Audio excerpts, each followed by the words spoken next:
Batman should drink some lemonade spiked with Abu Rabi Zimbo too. Now I'm open to suggestions. I also drank some lemonade that was spiked with temper tonic. Are you suffering from these or any number of life's ailments? Well, we have a simple solution for this here at the Batcave podcast. It's the Batgirl Universal Antidote Pill. We don't know what it's made of, we don't know what components go into it, but it seems to cure almost any problem you may be suffering from. Yes! Nobody can stop me now, and nobody can tell me what to do. That seemed to do the trick. Less serious side effects may include cold symptoms such as stuffy nose, sneezing, sore throat, drowsiness, dizziness, feeling nervous, mild nausea, upset stomach, constipation, increased appetite, weight changes, sleep problems such as insomnia, decreased sex drive, impotence, or dry mouth. Oh, yeah. You're going to do the shame episode of the podcast, remember? My stomach hurts. A side effect? No. That's just me thinking about doing another Batcave podcast. I don't feel so bad anymore. Good. You'll be ready to talk Minerva later. And I'm angry again. The Batgirl Universal Antidote for all the problems that ail you. Not FDA approved.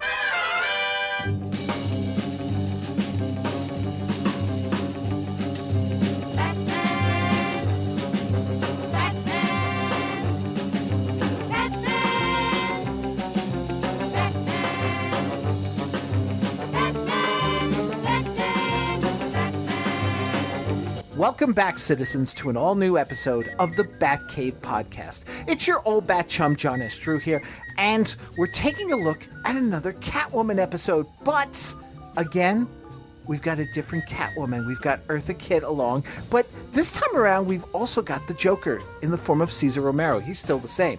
Now, how do these two work together compared to when the Joker, Cesar Romero, played against Lee Merriweather as the Catwoman? It's kind of interesting to see because I kind of feel that it's almost a shame we didn't get an actual Julie Newmar, Cesar Romero team up in the second season. Now, joining us once again to talk about this version of the Catwoman is podcaster extraordinaire, the host of the Weekly Podioplex, Mr. Michael Falkner. Welcome back to the podcast, Michael. Thank you, John. It's a pleasure to be here. How are you doing today? I'm doing well. Now, we were kind of talking off mic before this started here, and you seemed a little annoyed at this one. Did I get the right feeling from this? Yeah, kind of a behind the scenes, behind the curtain kind of thing for the listening audience. I mean, we've had a couple of snags in trying to get this one recorded, yes. And I had watched it 2 or 3 times in preparation. I've got copious notes written up. It came time to fire up the microphone for this one, and I thought last night, I really probably ought to watch this set again. And then something in the back of my brain just said, no, you will not. So, yeah, it's been an interesting episode. I got to admit, I felt the same way. I didn't go back and watch it again. Instead, what I did was, as I'm looking at my notes, I'm like, what did I mean by this all of a sudden? And I was like, let me just make sure. And I checked scenes, but I couldn't bring myself to watch the whole thing. As a kid, I remember liking this, maybe just because it was Joker and Catwoman teamed up, but watching it as an adult, it's a little painful. It is. Yeah. It is.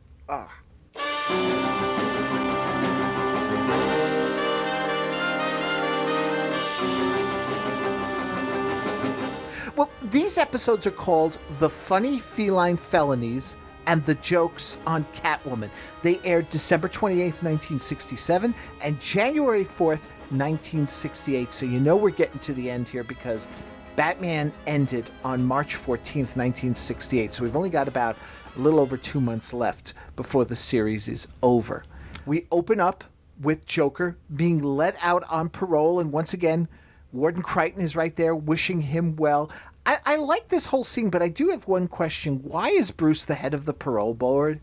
Yeah, I didn't understand. I think it's more just a matter of convenience for him to be there so that he could see this all going down. Well, see, again, this is also then, and not that Batman was ever great on continuity, but Batman was a parole officer in the second season for Catwoman. And he was terrible at it. He admits it himself. So you name him the head of the parole board? Well, they were promoting mediocrity. It's all good. Yeah. Do you know what I do love, though, about this whole scene? And this is indicative of TV shows of the 60s and 70s where the cast start getting more comfortable in the role because the actors, their hair starts looking a little shaggier. I mean, Adam looks almost like a beatnik in this scene. Yes, he does. I still remember Emergency, the early seasons where they had the straight, probably department regulated haircuts. And then as you get into the 4th, 5th, 6th seasons of the show, suddenly the hair just starts growing out. He's incredibly, though, subdued in this scene. A lot more than usual. Yeah, it's really interesting because with him being subdued like that and then kind of playing the humor of the situation. I mean, the Joker is off because he looks so weird in that civilian suit of his. And then it's like, hey, we're letting you go. Here's $10 for your trouble. Really? To get you started on your new life. $10. Right. Don't spend it all in one place. But I did like the kind of humor in there where you're expecting the cigars to explode. Everyone's expecting it, even the character. And then they just don't do it. It's like, oh, okay, I see what you did there. It's you're setting us up for a bigger fall later, but it's something that is totally out of character for the Joker. Totally out of character, and just his whole calmness on him. And I mean, it's well played on Caesar's part. On Adam's part, I'm thinking this is like one of these episodes where Adam is just like realizing how dumb the show has become and he's starting to give up. But Caesar, he's playing it more low-key because that's all part of the act. Like you say, the cigars, we expect them to explode. But then there's also these little touches where he'll be like, I used to light cigars with these, or I used to have my suits tailor-made. Like, this is common threads, but they'll do. Yeah. There's that little wistfulness, and it's like, okay, this isn't going to last long. So off he goes. And Catwoman pulls up in her Catmobile. You want a lift, big boy? Make it look good, Catwoman. Pull a gun on me the way we planned. They're probably watching us. Get in this car or I'll blow whatever little brains you have out. She's kidnapping me! Honest! I love this car, but I'm not sure about the color. Yeah, it is very ostentatious. It's that, and also just looking at it, I'm thinking more of, because it's green, I'm thinking it looks more like it could be a Joker mobile. Yeah, or even a Riddler mobile in a sense. Right. Now, I asked about this at the on our Batcave page because I actually posted a picture of the car itself, not as looking all Catwoman decked out. It was actually prior to that, and William Shatner's leaning on it in his Kirk outfits. Now, I'm just trying to pull up here, because I forgot to do that. Gene Winfield's reactor car. It was called a reactor. Yeah, it made the rounds in 60s sci-fi, didn't it? Yes, and also some sitcoms as well. It appeared on Bewitched. Yeah, I remember the iconic photo of Shatner in uniform as Captain Kirk leaning against it, kind of as a promo. I think Leonard Nimoy was in some of the shots too. Oh, if I remember right. I'll have to look that up. But I think it was I don't know exactly, but it seems like it was a major icon of kind of the era. Kind of these are the futuristic or kind of out there stories, kind of like Batman, where it's supposed to be out there superhero type stuff. Mm-hmm. Now, on the one hand, I'm thinking to myself, because, they've been slashing the budgets here and there, left and right, with a lot of the stuff. And then yet we can afford to bring out the Catwoman mobile. But then it's not like this car got a whole lot of custom design the way the Batmobile did. It just had props attached to it. Yeah. But it still made me wonder, like, if we had gone to a 4th season of Batman, would we have eventually, because we're now moving into the 70s, would we have moved into a different Batmobile as part of the new season? It's a good question. I mean, because they did try to stay, somewhat relevant to the era in filming. Right. Exactly. Now, Bruce offers to call Gordon while Crichton sends his men after the two. And I've got to wonder, there's a couple of weird things about this whole scene in the Batcave, because he calls Robin, to tell him that the call's going to be going through from Gordon to Batman and to link it all through. First off, we see that Robin must be doing some sort of cleaning of the Batmobile. And if you look, he's got some weird red leggings on. Yeah. I don't know what they're supposed to be. We don't see them again in the next shot of him, which is also another weird shot, as we go from bat phone to Gordon to the phone to Bruce, and it pans across, and we manage to get Burt Ward's crotch shot in there. I don't know if that was their FU to everybody after all the fuss they made early on in the series. Maybe they knew they were on their way out and just said, to hell with it, put it in there. It's just so weird. It is. And the timing on this entire scene is so weird, too, because the warden says, okay, you make the call to the commissioner. I'm going to go over here and take care of this and bring my men to try to stop this threat.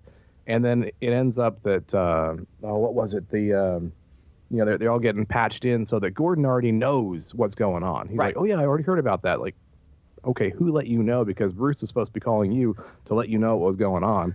And Batman, is getting involved, too. But it seemed weird that Gordon already knew, even though it was Bruce's job to call him to let him know. You follow the logic there? Was no, weird. I follow the logic. Yeah, I mean, my first thought was maybe it tripped an alarm, but it's but no. I mean, he was just kidnapped. Yeah. So he was kidnapped on the street. So it's how does Gordon already know? Yeah. When it was Bruce's job to call, and Bruce is already setting up this whole convoluted. Okay, I got to be Batman, so. Yeah, I got to make this call here. It was kind of weird to follow. Yeah.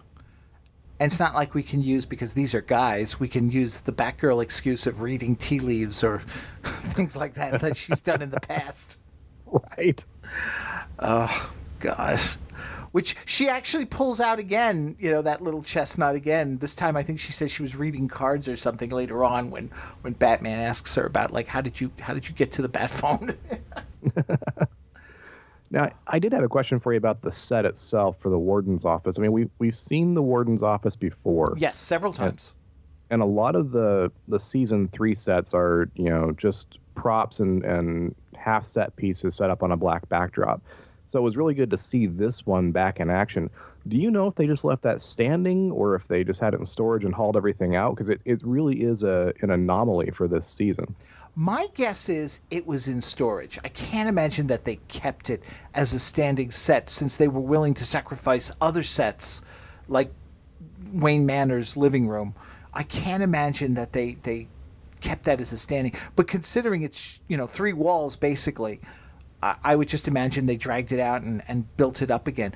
But from the looks of it, it looks exactly the same as in the Ma Parker episode, as in the Catwoman episode where Bruce was the parole officer. It doesn't look like there's anything different there, other than shooting from a different angle. Yeah, and it's really odd that they would keep that set in condition where they would, just trash out like you said, the Wayne Manor sets, where those are a bit more important to your everyday story.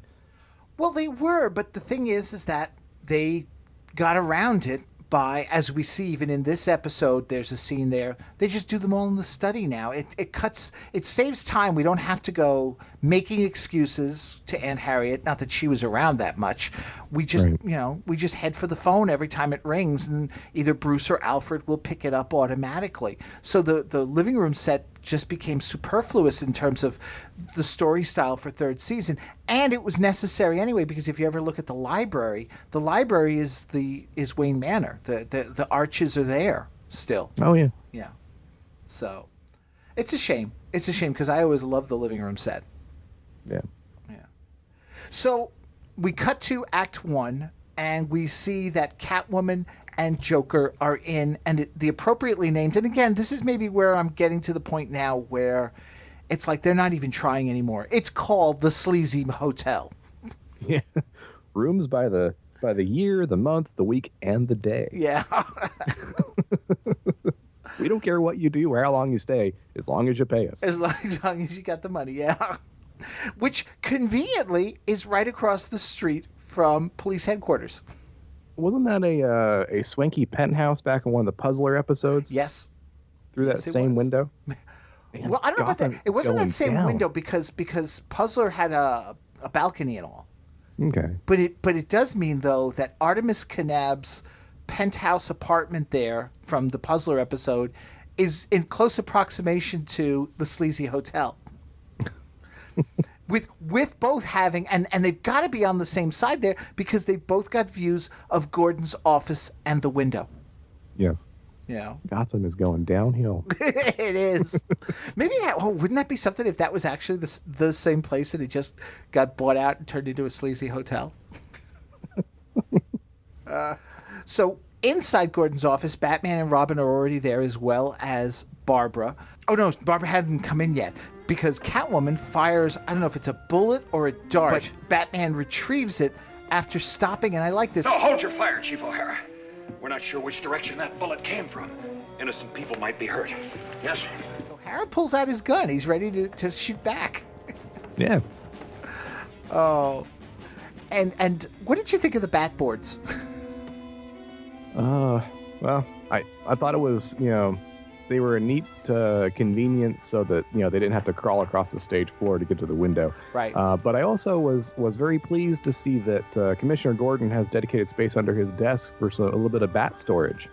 I reviewed that a couple times, like, where did those come from?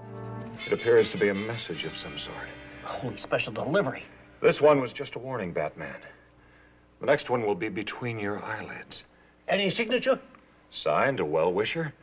Well, it seems like somebody's interested in your welfare. You stay put. We'll bat creep to the window. You could see in a couple scenes as they set up to it, they're big and bright, and they're right under his desk on some of the wide shots. You're like, thank you, Commissioner Gordon. Thank you very much.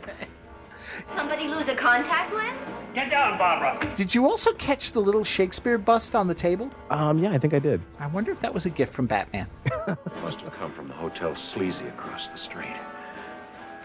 Judging from the trajectory and the angle, and figuring the wind at 6 knots per hour north by northeast as per this morning's weather report, x times 6 squared, logarithm. Yes. You see, it came from that room on that floor. So they use the bat boards to get around, and Batman is able to determine the direction of the bullet. That's when Barbara walks in on them. Yeah. And for a detective, and his ward and trying, they're going through all the motions of going through stuff, trying to reason things out. They spend a lot of time standing up in front of an open window with a sniper on the loose. Yes.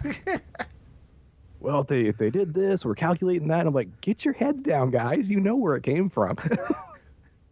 Or for that matter, just Barbara walking in and making some dopey joke when she sees them all on the floor.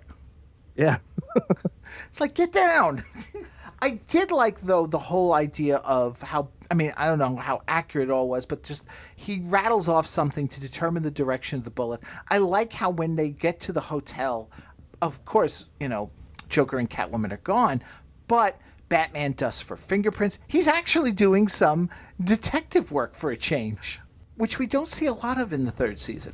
Yeah, again, with the cutting corners on things like, okay, they knew from the story side, oh, he's doing the detective thing. He's going to reason it out, just move from action piece to action piece. Right. And it was really good to see him actually being the world's greatest detective again. Jay Smith said this in a recent episode. There are times in some of these episodes when you don't have that kind of touches of the detective work and such, and you said it, action scene to action scene. You can kind of tune out as you're watching, tune back in, and you haven't lost a thing, because the rationale of how they got there doesn't matter, because there really wasn't any rationale. There was nothing even pseudoscience, pseudo-detective to get there. It's just, it's whatever. The back computer figures it out and such. So just go along with it. I know there are those people who are like, if you're going to have science, it should be real science. I'm like, as long as it's something rather than just coincidence, circumstance, or, deus ex machina, I don't even mind pseudoscience. Yeah, as long as it's, consistent in universe. And that's one of the things about Star Trek, where when they're writing the scripts and they would throw in, technobabble here, and someone just throws something together, or they go to their science advisor and see what was reasonable, and then they'd pick from that pot of stuff. Even if it wasn't, real in our universe or even all quite on target with what's in our universe, at least it made sense. Yeah. And that was the important part for the story. And that's something I feel is missing here, where they, in Batman, where they just kind of move from, point to point, and they don't involve that anymore. It's like, yeah, bring us something, even if it's not real, bring us something good that's consistent in the universe, and I'll be happy. Now, I forget, because Batgirl arrives, and while they're talking, she grabs a little piece of paper, a clue, and Robin even spots it and points it out. I forget, though, why did Batman say he let her take it? Because he said, oh, I saw that too. Wasn't that I'm trying to remember when that quote was. There was one about the woman's inborn desire to outsmart men. Yeah, okay, there you go. He didn't actually say I did it so it was just, he was being arrogant. He was being a jerk. Yeah. He was letting her have her moment. Because, I guess she needed it. I guess she needed that moment because the woman's inborn ability to outsmart, need to outsmart men. God, how insufferable is that? I know. I groaned so loudly on both viewings of this. I was like, oh, come on, you're better than this. Yes. So back at the lair, Catwoman's lair, we see that Joker is happy with the decor. And in fact, I got to admit, I was kind of happy too, because the set looked a little bit more decked out this time.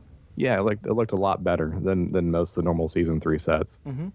And we get goons again. Now it's time to meet my cat's paws. Front and center, henchman. This is Giggler. Oh, it's sure going to be nice working with you, Joker.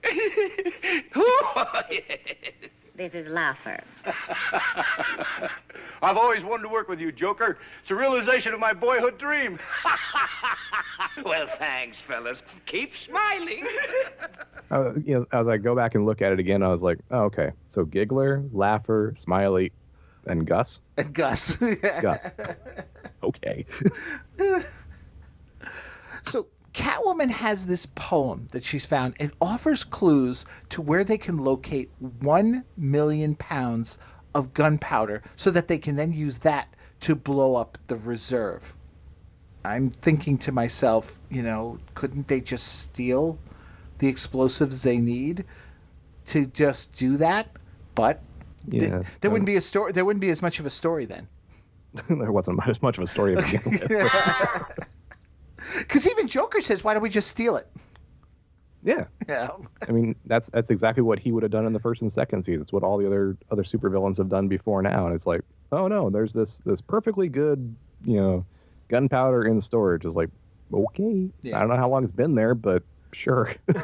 Go for it. Now, in this poem, a nightshirt and a crib are involved in finding the clues to the gunpowder and such. And she's figured out where to get this nightshirt and where to get this crib. Now, this poem is supposed to be really old. And yet, somehow or another, the nightshirt and the crib are fairly modern. Timey, wimey, wibbly, wobbly. We get this short scene of Barbara then trying to figure it all out. She's at the library, and we see that the poem that was supposed to be on display in the open is now gone. But there is the revolutionary microfilm that we're introducing here that she could actually access to see the poem. It was saved on microfilm. What I find interesting is, though, the entire scene, Barbara says nothing. Meanwhile, back in her guise as Barbara Gordon, the mild-mannered librarian... We don't even get any of this, talking to herself as she's reading it. It's all Dozier narrating it. The document she wants is missing. But the Gotham City Library makes microcopies of everything. I thought that was weird. Just a little bit too much. Just to sit there and watch her going back and forth and what have you, and then him just doing the narration all the time. You even have her just say something like, that's it, or I don't know. It just seemed weird. Kind of takes away from her character a bit, too. There's been a lot of things in the third season where, Batgirl's a relatively strong character, but then, things like this where kind of the powers are a little bit like, okay, Dozier's going to do the narration on that. Right. And she's just going to stare at the thing. okay, you want Batgirl to be a little more than, even in her role as librarian, as Barbara Gordon, you want her to be a little more than just, okay, flipping through stuff and then out the door. You want a little more heft to the character. Exactly, yeah. And then we get the scene, like I said, where Batgirl calls Batman from Gordon's office, and that whole thing of like, what are you doing now? Tea leaf reading, and she's like, no cards, and so again, another little thing there. She figures out that the nightshirt belongs to little Groovy Louie, the teenage producer of music groups and such, who's never had a failed act yet. And again, like I say, this old poem to 1,000,000 pounds of dynamite that I think is like a century old or something like that, if I remember correctly. And yet the nightshirt is with this. I mean, unless it's like he just likes going around wearing old nightshirts. That's his groove, man. That's his groove. That's his groove. Did you catch, though, the one little slip? Because traditionally on this show, if somebody's there nearby and you're talking to them while they're on the phone, the other person on the other end can usually hear them, and Dick slips out Bruce's name. Yeah. Batgirl doesn't hear it. Nope. Oh, she's too busy probably just thinking of the next witty thing to say, because she's always trying to outsmart Batman, because that's the woman's need. God. So we cut to Act 2. Shortly, in the groovy pad of little Louie, the young tycoon of the recording business. Who are you recording tonight? You never tell me anything anymore. A new group I just discovered about 20 minutes ago called the Gotham Boulevard Off-Ramp. They ought to have the #1 record in the country a week from Tuesday. Look, I gotta make my money fast. Another couple of years, I'll be in my mid-20s. Too old for the music business. Over the hill. It's no wonder I'm insecure. Okay, split. Ooh, what a client I got. Louis reveals himself to be actually an older man, clean-shaven, as he gets ready for bed. Yeah, I laughed about that one. You laughed about that, yeah. Now, yeah. I couldn't, and did you notice who his assistant was there? Joe E. Ross, who was basically a comedian. He had this gravelly voice, and he was always doing the ooh, ooh, ooh, ooh thing that he did.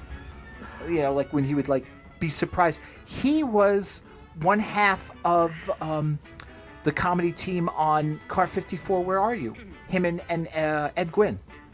It's like the equivalent of a window scene. Little Louie, you've just slipped the groove. Who's that? Oh, okay. He was the detective in The Love Bug. That's where I've seen him before. Look, if you're here to rob me, I ought to warn you that I'm a karate expert and I can hurt you. So stay back. Yeah! Karate isn't effective unless accompanied by yelling. Let him howl until he sprains a vocal cord. Then get him. Tired!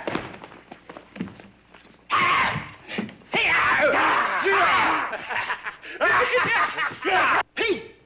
Fire! Pete! I can't yell anymore! I'm done for!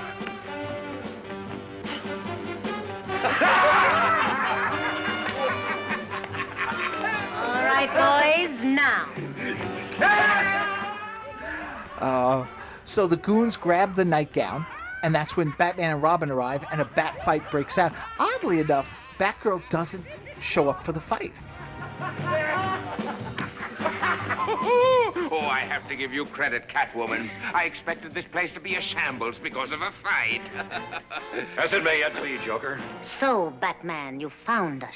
As you perhaps planned, Catwoman. The mere thought of pulling a caper without your masked meddling would be most perturbing to me. Found us you have, and get you we will. Get them, boys!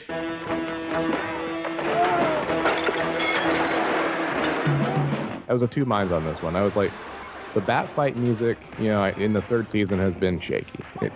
But with just Batman and Robin, I expected a go back to the traditional bat fight music. I was not a fan of this one. It just did not feel right with just the two of them in there. Mm-hmm. It just was not right. I agree with you. Anytime it was just the two of them, they should have gone back to the traditional music. That music that's for the third season is for Batgirl. If she's there, fine, go with it.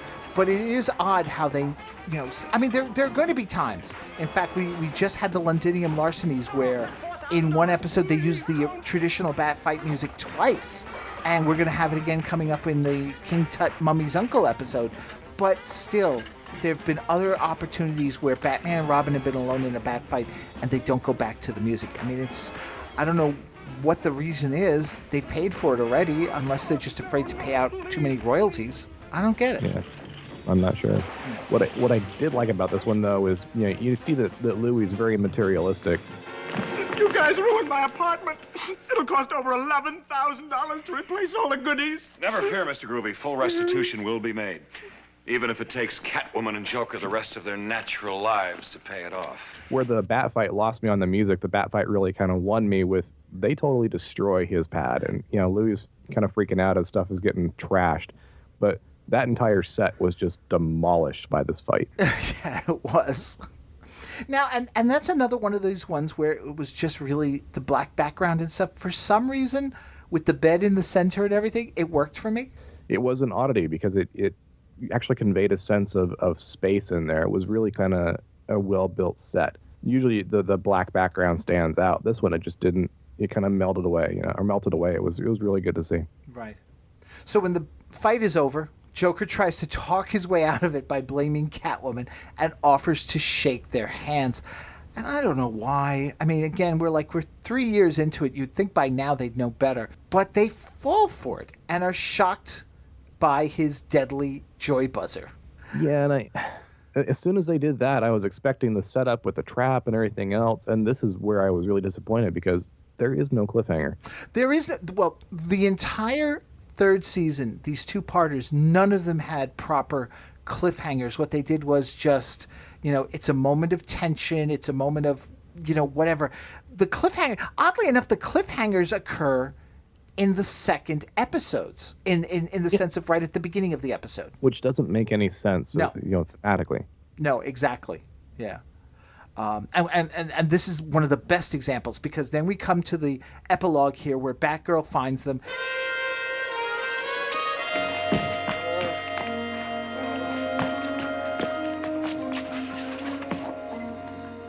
3 beats a minute, not too good. She gives them her Batgirl antidote pill. I'm constantly amazed at how this woman who was in college for librarian school and such managed to do all this stuff and have all these equipments. She's even got a laser. I don't get it on her salary at the library. What took you so long, Batgirl? Rush hour traffic, plus all the lights were against me. And you wouldn't have wanted me to speed, would you? Your good driving habits almost cost us our lives. Rules are rules, Robin. But you do have a point. Yeah, it was that chemistry elective course she had to take. Yeah. Oh. And again, the scene where, Adam is questioning, or Batman is questioning Batgirl about, how she learned all this and such, in terms of, the poem and figuring it out and everything. He just seems off. It just seems like he's just phoning in his performance now. Yeah. But I did like the nice little touch because once again, as we saw, as we're going to see actually in upcoming episodes, references to Londinium. We've just had the 3-part Londinium episode, and there was a nice touch with the mention of Carnaby's of Londinium, where the crib is located. Yeah, I mean that was really good to see that they're still maintaining a bit of continuity. Another sense of continuity that I thought was good of them to bring back in because it maintains the character. When they questioned, I think it was Robin that questioned, well, why didn't you arrive sooner? You had all the information. You weren't here with us. And Batman says, oh, she didn't break any speed laws to get here. It's okay. We know, Batman. You're the truth, justice, and oh wait, wrong superhero. And like we said, this whole thing of a real lack of a cliffhanger, because now the three are getting ready to leave, and we see that Joker and Catwoman are outside. They're going to ambush the three. Well, the poem would have led us to the clues, and without the clues, we're lost. We can just wait and see what their next move is. Where could they have disappeared to so quickly? Closer than you think. Just outside, waiting to ambush you. will Joker and Catwoman make good their perfidious plan to steal millions? For the answer to these and other cataclysmic questions, watch the next episode. Now, okay, maybe there'll be a big bat fight at the beginning of part 2, right? Maybe that's what the whole thing is, right? No. Please? Yeah, please. Instead, Batgirl's defeated by a spark plug. Yeah. Defeated by a spark plug, she can't start her motorcycle, and they nab her while Batman and Robin head off, and they tie her to the ground with these cat whiskers that contract with the heat of her body. I've said this before, especially as she's wriggling around on the grass and such. Third season is like a minefield of fetish material. Yeah. You know? Now, on the plus side with this one, I appreciate the fact that she was able to escape on her own from the trap. You know, yes. She didn't need help from anybody else. It's like, okay, I reasoned through this. I'm going to do this and this and this. I'm out. Mm-hmm. And I was like, okay, bravo for that one. Yeah. Yeah, no, by activating the sprinklers, the cold water, retracts the wire and such, so she's able to get free. But again, it's just like, then you ask yourself, why wasn't this the cliffhanger? Why did they always set it up with a lackluster, thing to make you want to come back next week? From what I hear from different quarters, it was that exact fear of, well, if I didn't see at part 1, I'm not going to watch part 2 because I'm going to feel lost with the cliffhanger. That it's better that you actually just come into it sort of, almost like kind of a little bored, like not bored, but just kind of plain. And this way you don't feel like you've missed out on a ton of things by seeing this great cliffhanger. I don't know. The rationale never made sense. And then you'd have the cliffhanger at the end of your teaser, which then got resolved at the beginning of Act 1. Yeah, and people coming in lost, it doesn't make sense to me either because, the second episode in the first 2 seasons, they always had the, when we last saw our heroes, and they do the entire recap of this, and now they're caught in this trap. Right. And it catches you up really quick. Like, okay, the Joker's the bad guy. He did this and this and this. Now he caught him in this crazy trap, and they're stuck there. And then, okay, are they going to get out? Are they going to survive? We'll find out after the credits. Exactly. Yeah, I agree. It was a perfect setup for that era of TV, and it is disappointing that they didn't do it for the 3rd season. Yeah, and it would have made so much more sense for the 3rd season. Yeah, being a weekly show, if they were going to, because especially the Londinium larcenies was the worst when it came to it with each week. It was so lackluster. It's like, why would I come back? This doesn't look that all exciting. So Batman and Robin arrive back at the Batcave, where Gordon calls them with a message from Batgirl. She wants to meet with them again. We cut to Catwoman, who's showing that the nightshirt is actually a map, which shows the way to Phony Island. Kevin Lauderdale coined the phrase neo-Batisms, like when you take things like Coney Island and give, but this is a really bad one, Phony Island. Yeah. And the crib shows exactly where on the island to go to find the gunpowder. I gotta admit, for this scene, I did love Eartha Kitt reading the instructions in French. De l'ex du plein, marchez 50 mètres au nord. De la 50 pieds sur la droite. Essayez de trouver une pierre plantée dans la terre.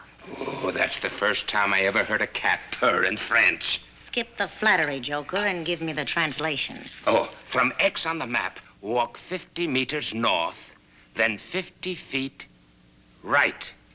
Then try to find the wrong stone.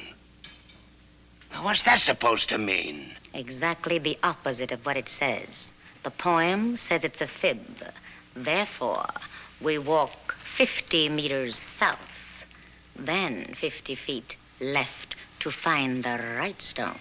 Oh, it's easy when you know the key. Well, shall we go? We shall, Joker. It's funny because Batman won't grab them right away. He wants to follow them to their final destination, which he's done in the past. So, I can't really fault that one. Yeah.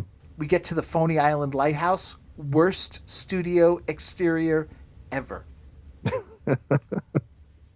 You know, they don't do a lot of exteriors in studio, but the ones that they've done, there's one in particular, a first season Joker episode where it's nighttime and they're out in this wooded area and they have to sneak in via air ducts into Joker's hideout and such. But with the way the lighting is and the set place, it almost looks like they could be outside. But this is awful. This was terrible. This was really terrible. Inside the lighthouse, we're introduced to the keepers, Mr. and Mrs. Keeper of the lighthouse, and they're arguing. I looked them up. I don't see any, like who they were at the time. I couldn't see anything that I could relate to anyway. Yeah, I think that, and as we'll probably discuss later too, because of where this episode goes, I think that they realized at this point that they were, you know, running short on time with the way they'd set it up, and this might have just been a padding thing to try to get a little more humor injected. Right. Criminals are spotted. They make their way to the lighthouse, and the trio try to stop them. But as Joker and Catwoman try to flee, Joker finds the stash. Look! There it is! The gunpowder! It's all clearly marked! Gunpowder? Put that match out, you fool! And it's just conveniently hidden behind this wall within the lighthouse. It's going to explode! Let's get out of here! There's no time. Stay calm, everybody. I never noticed that wall was, had moved before. Huh, weird.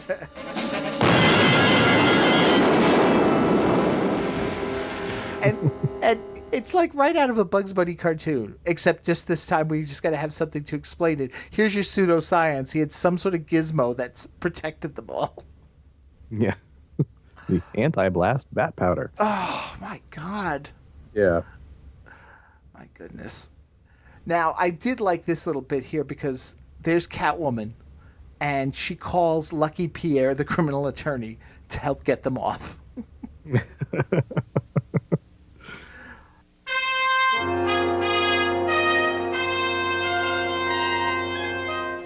And we cut to the trial, which this is the most painful part of the entire two-parter, because Pierre's there and he's like, we haven't got a chance because Batman's handling the prosecution. Yeah, I think this is the reason I could not watch this again. This trial hurts. You know, and it's so funny because you would think something as goofy as this, Adam might have some fun with it and just go wacky doodle, just at this point, to hell with it. But I guess he was put off by it too because he's really off. I mean, like his whole delivery, his performance, it's cringeworthy. Ladies and gentlemen of the jury, we are gathered here today to prove that Catwoman, Joker, and their men are guilty of several major offenses, to wit, robbery, attempted murder, assault, and battery, mayhem, and overtime parking. Yeah. You know, when he makes his opening statement, he sounds, because I make this distinction. There's Adam West from the 60s, and then there's Adam West post-Batman. And the Adam West post-Batman is the Adam West who, for some reason, got stuck in those last episodes of Batman, and he acts more like that than he does like the debonair, suave first and second season guy. So his opening statement, he's shifting. He's starting to sound more just like that goofy kind of, I don't know, that really irritates me sometimes. Yeah, he's made a lot of money on that persona. Yeah. But yeah, you look at him now, you're like, okay, Adam West, goofy guy, got it. Yeah. That's why I'm like really concerned if this animated film is really taking place, which people say it is, but we've seen nothing. Would have thought by now, considering how far back they announced it, we might have seen something at Comic-Con this time around. Nope. Nothing. Nope. You know, but I really, to be perfectly frank, I almost don't want it to happen because I really don't want to hear goofy Adam West doing Batman. I know Burt Ward will be fine. I got no problem with that. Burt Ward still sounds, I mean, maybe a little older in the voice, but he still has that enthusiasm like Robin. I'm like, cool. And Julie Newmar, if she's supposed to be in it, she'll be fine. But Adam, I can't see him getting back to what I say is the distinction between first and second season and third season. First and second season, Adam West was the joke. Everything else around him was like, and he would be the deadpan, and it's like, really, you're not looking at the ridiculousness of this city? Nope, because this is Gotham City. Third season, it's, I want to be part of the joke. I don't want to be the joke. I want to laugh with you guys. And so he just starts acting goofy. Yeah. Yeah. And with his appearances lately, like, you know, well, I guess not lately, but recently on, like, you know, Family Guy and everything else, I share your concern because he's always just the goofy guy all the time. Right. And if they do go back with this animated movie to kind of follow up with Batman, I want to see what worked, not what didn't work. Exactly. Yes. There you go. So Batman questions Louie and then Carnaby and then the Keepers, and Pierre doesn't cross-examine any of them. In fact, he calls no witnesses. Batman offers his closing statement, and again, he's hamming it up as he's doing it. Batman's about to sum up. Gentlemen of the jury, you've heard the evidence of 14 separate witnesses, including Robin the Boy Wonder and Batgirl, each one of them corroborating the other's story that those defendants are guilty of all the crimes with which they are charged.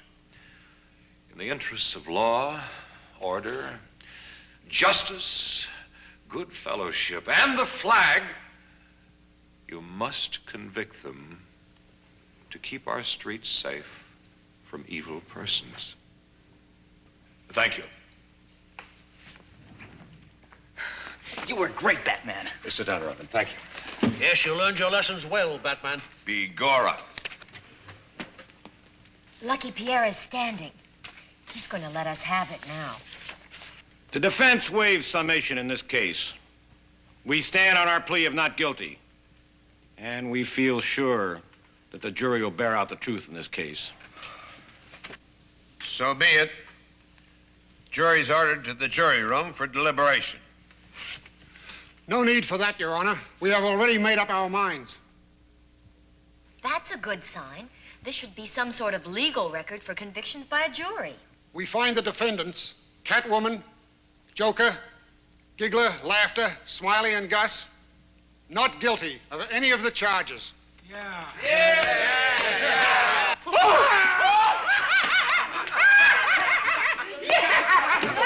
Order in the court. Order, I say. There's something very catfishy about this whole thing, Batman. I think it's a fix. That's the way the law is, Robin. They've received a fair trial and been adjudged not guilty. Every man is entitled to his day in court. We must abide by the jury's decision. This is worse than To Kill a Mockingbird. Normally, after any case, I never make a statement to the jury. However, today I cannot resist. Never in my 30 years on the Gotham City bench have I ever seen a more callous disregard for the facts in a case. You are all to be chastised for making a travesty out of the judicial process. Ah, stow it, Judge. The case is over. Quit flapping your yap. Hey, that's no foreman. That's Marvin the Moose. He used to work with Catwoman. And this second fellow is Dave the Dummy. He's also worked with Catwoman. Your Honor, I move for a new trial. On which of several grounds? On the grounds of a prejudicial jury. You don't know how prejudicial, Batman. All right, now.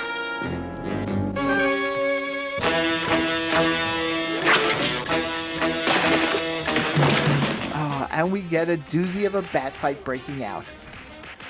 But I gotta admit, it's a shame the jurors didn't get involved. And that was in my notes. It's like, you've got all these henchmen in there who, you know, they obviously can fight because they're henchmen. And they all just sit there and watch. Yeah.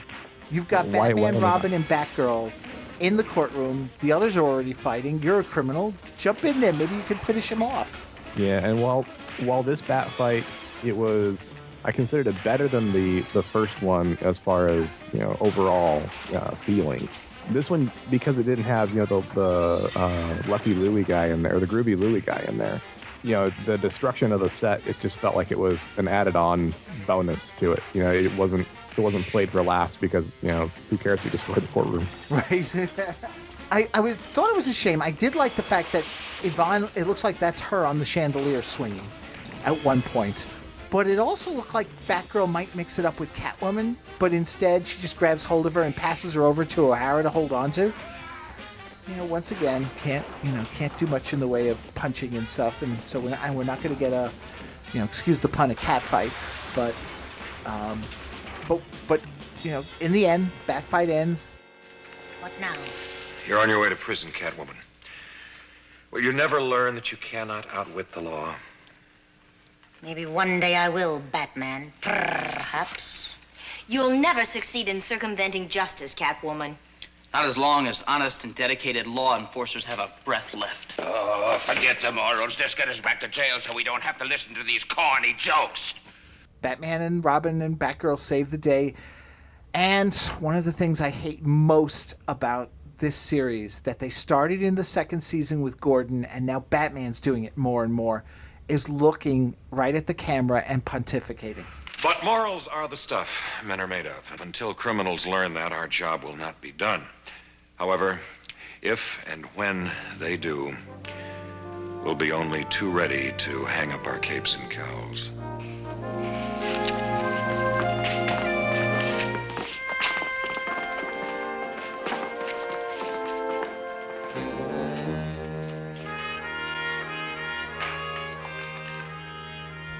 Yeah. We talked about this in The Secrets of ISIS. A lot of times Andrea Thomas will look at the camera and wink as though, hey kids, we all know, this. That's fine. But here in Batman, I forget who it was that pointed me out why it bothers me so much. Because the world is so absurd. You don't want to sit there and then wink at the camera and go, yeah, we get it, kids. The world is absurd. Yeah. Because it shatters the illusion. When you're watching the show, you feel like you're watching the events happening elsewhere. And then when Batman turns to you and says, essentially, hey, this is all part of your world, you're like, but my world seems relatively sane. So now you're just a comic relief. Yeah. Because, again, it's like we've got Catwoman and Joker teamed up, and it all falls apart. Yeah. I did get a kind of a laugh out of the, as absurd as they were, the statements about, that the Batman was throwing out there. The bad guys were guilty, or they were being charged with robbery, attempted murder, assault and battery, mayhem, and overtime parking. I kind of laughed at that one. Like, okay, yeah, that's a little more of the goofy, bit in there that you kind of expect a little bit out of this show, but it wasn't enough to save this dire trial thing. No, it wasn't. No, there were little things that you could laugh at for a moment, but yeah, it just, it's painful. It's painful. Yeah. All right, so let me ask you this: was there a Bat gadget that stood out to you? Oh, one that stood out, not necessarily. I mean, and this is really the downfall of the third season, where there's just not that much cool Bat gadgety stuff. Yeah. I think out of the ones that were presented, the antidote pill from Batgirl was probably the best one. Yeah, that's what I was going to go with. Just and just marveling at the fact that she's got, pharmacological skills to make these. Right. It's either that, or there is one other possibility that Alfred's been slipping her supplies. That is a possibility, because both in this one he knows the secret, and I think in other versions of the Batman mythos, they actually work together so that, Alfred's actually, helping her to get on her feet as a superhero, make sure she doesn't get killed. Except that, you'd need a line there where Batman, after taking her pill, which she's just now renamed, looks and goes, this tastes like my particular cherry flavor brand. Okay, trivia question from Joel Eisner's official Batman Bat book. Pierre, the criminal attorney, when he's talking to Catwoman, we see his desk, and he has a picture of a particular president on his desk. Who's that man? That is President Nixon. Yes. which was funny. I pointed that out in my notes because Pierre Salinger was the press secretary to Kennedy and Johnson. So it was kind of an interesting dynamic, or interesting twist to see Nixon's picture on the desk. Yeah.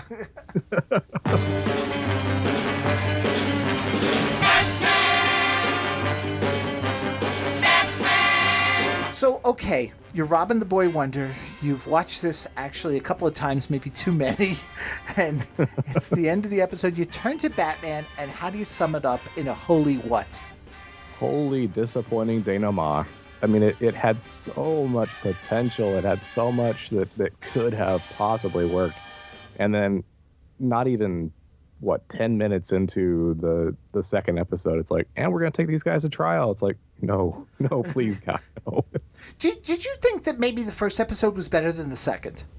The first episode was definitely better than the second. Yeah. I agree with that. And if it had a definite cliffhanger and then had a better second half to follow it up, it would have been a great episode. Yeah. Or even if it had just skipped the entire trial portion altogether, which made absolutely no sense with the rest of the plot, and just been a single episode with, maybe the pseudo cliffhanger in the middle, that would have been great too. Right. But it felt like they just padded this and stretched it to make it a two-parter for absolutely no reason. Because that first part, I mean, I pointed out, there's Batman doing real detective work. And there is somewhat of a nod to the first and second season where it's like, okay, we have to do this, this, and this to get to the end game. The end game, though, came way too quickly. And so because of it, your entire second act is a courtroom scene that makes absolutely no sense. It's just ridiculous. I mean, there was nothing clever about it. Yeah. Yeah.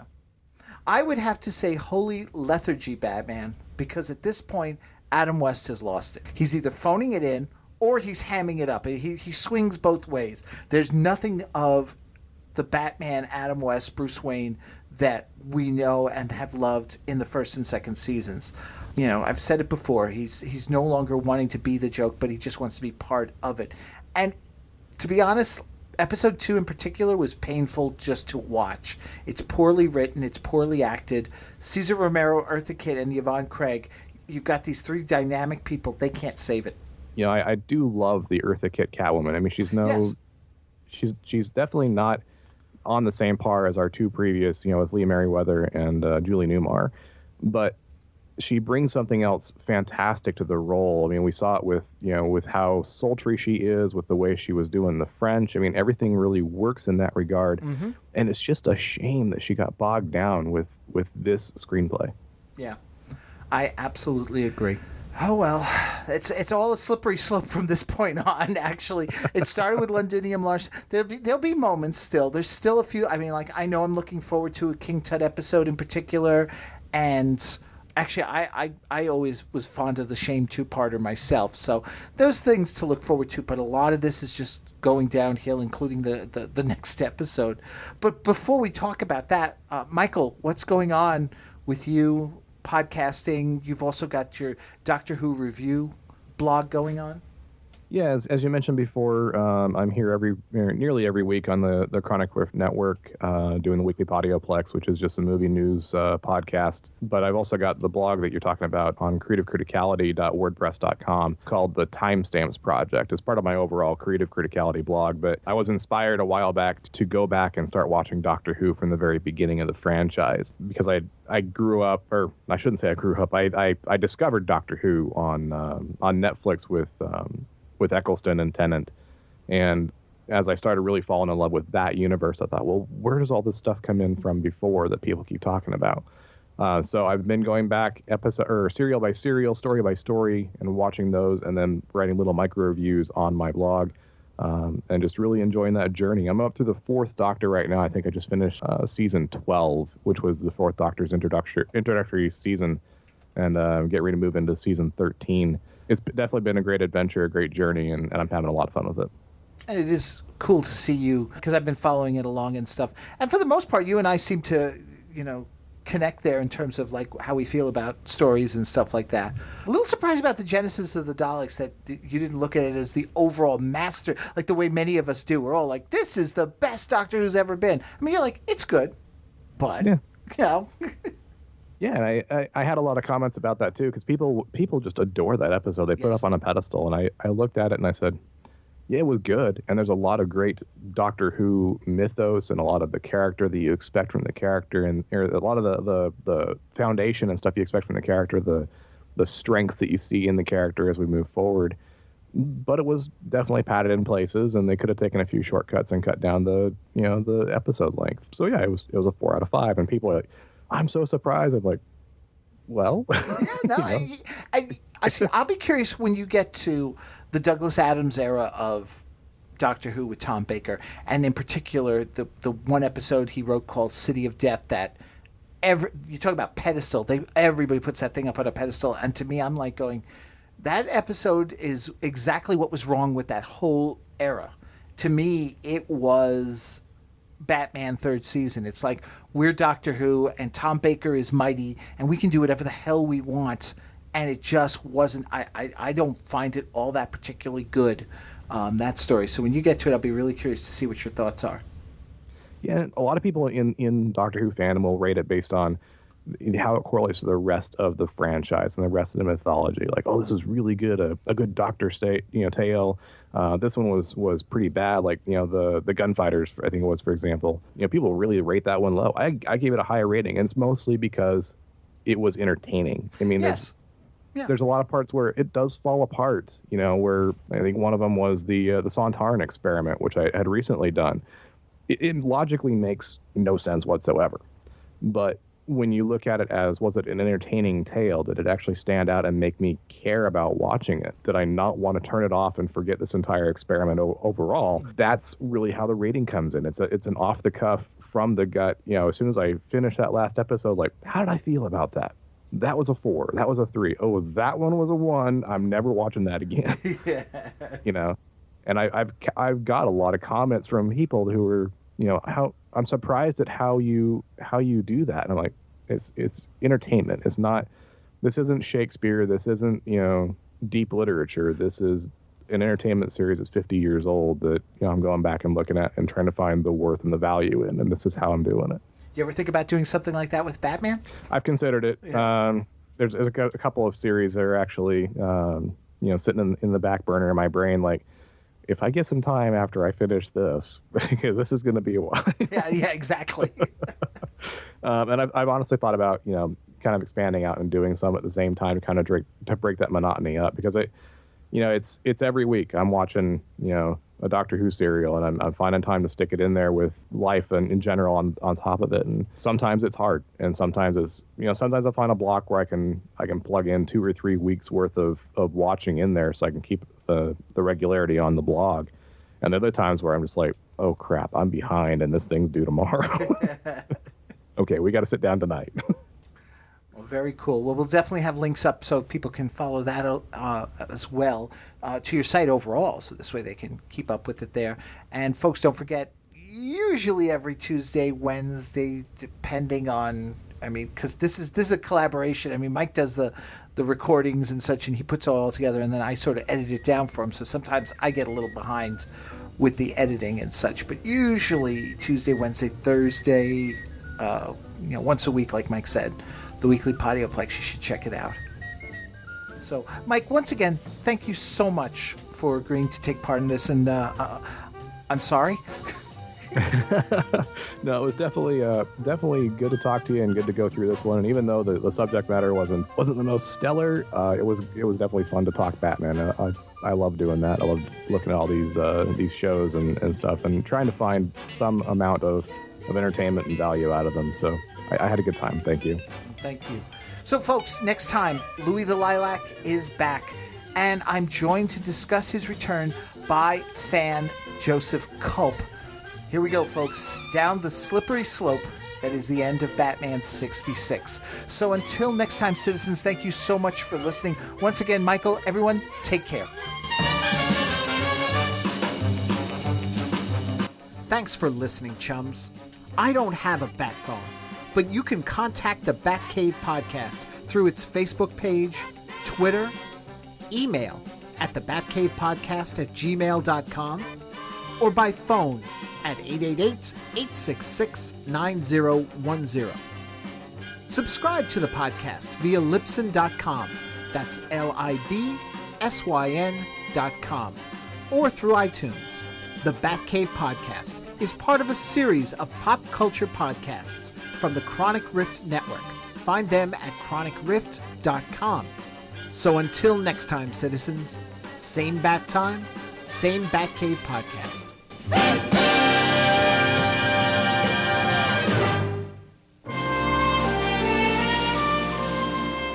At least we met some very interesting characters. Little Louie Groovy, Carnaby Cats, Mr. and Mrs. Keeper. Don't forget Lucky Pierre. Yeah. Yes. If he hadn't gone so wrong, he might have had a fine career in politics. Won a gubernatorial race, the White House even. I guess it just wasn't in the books. Speaking of books, I promised I'd call my daughter at the library. Oh. Bonnie. While at the library, Louie the Lilac. What are you doing here? What are you doing with that boutonniere? I remember the time you stunned my friend Princess Primrose with an invisible knockout spray. This is not an invisible knockout spray, Miss Gordon. It is essence of lilacs. A scent which I intend to corner the perfume market of Gotham City. I thought that the police commissioner's daughter should be my first recipient.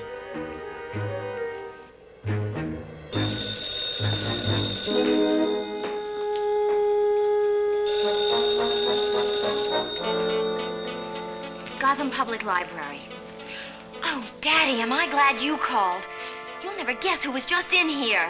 Louie the Lilac. Back in Gotham City? and Louie the Lilac is indeed back in Gotham City and planning much more than just cornering the perfume market, as you'll see in our next episode.